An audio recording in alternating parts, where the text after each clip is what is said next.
Welcome back, everyone. My name is Patrick. You're watching the Oilers Rundown. Apologies for no video yesterday following the Oilers' series victory over the LA Kings. Wednesday night? Yes, Wednesday night. It was a late one. Just had no energy yesterday, so decided to hold off till today, but wanted to share my thoughts with you guys on the Round 1 series for the Edmonton Oilers. I think that's easily the best the Oilers have looked in the playoffs in the Ken Holland era. This is certainly the deepest team the Edmonton Oilers have had. Probably the best goaltending they've ever had. Mike Smith was certainly good in the Oilers' run to the conference finals, but I have a lot of faith in Stuart Skinner right now. I know there was questions after Game 1 and Game 2, but Game 3, 4, and 5, Stuart Skinner giving up a total of 4 goals. That's the kind of goaltending that wins you hockey games, wins you series in the playoffs. And right now, Stuart Skinner, like I said, has just filled me with a ton of confidence. The way this team played in the first round was really impressive.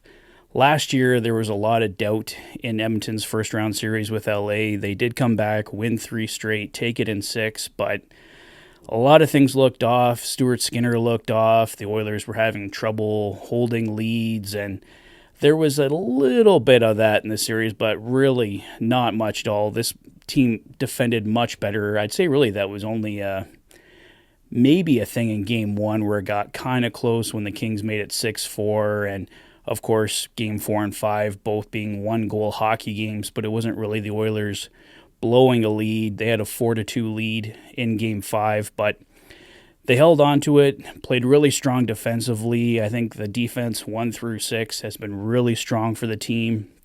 Stuart Skinner, like I mentioned, and the depth on this team where you can have Derek Ryan, who didn't even start the series.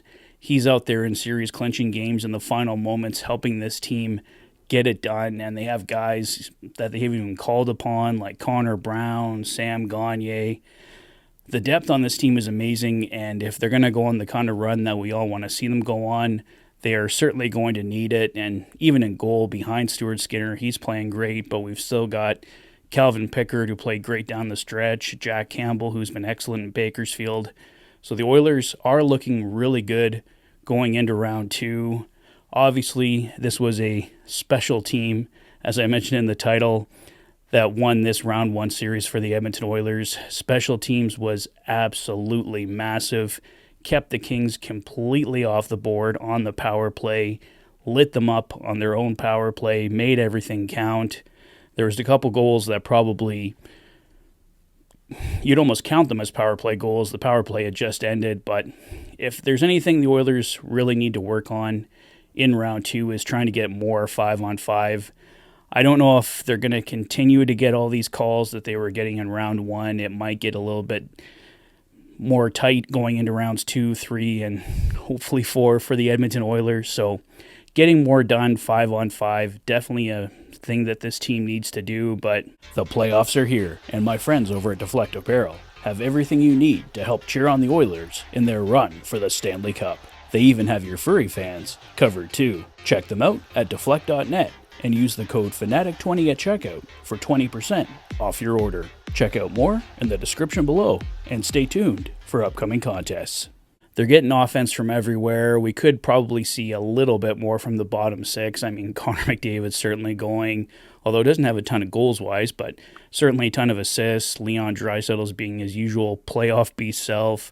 Zach Hyman on fire, but a line like Ryan McLeod's line there on the third line has kept the Kings off the board, and I know he did a great job against Jack Eichel in the Vegas Golden Knights last year. So even if you're not scoring, if you're contributing in a defensive way to keeping the other team off the board, it all counts in the end, and let's just hope that round 2 can be just as successful for the Edmonton Oilers as they get set to take on the Vancouver Canucks. The Vancouver Canucks obviously owning the Edmonton Oilers in the regular season, winning all 4 games, but we do have to remember that 3 of those games were very early in the season.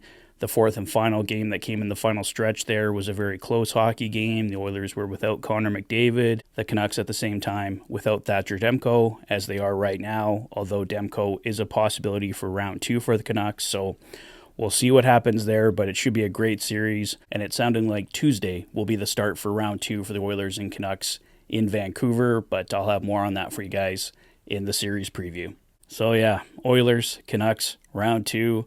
Let me know your thoughts. Let me know your thoughts on round 1 as well in the comment section below. If this is your first visit to the channel and you like what you see, please consider liking and subscribing for all the latest Oilers content. You've been watching The Oilers Fanatic. Thanks for being a fan.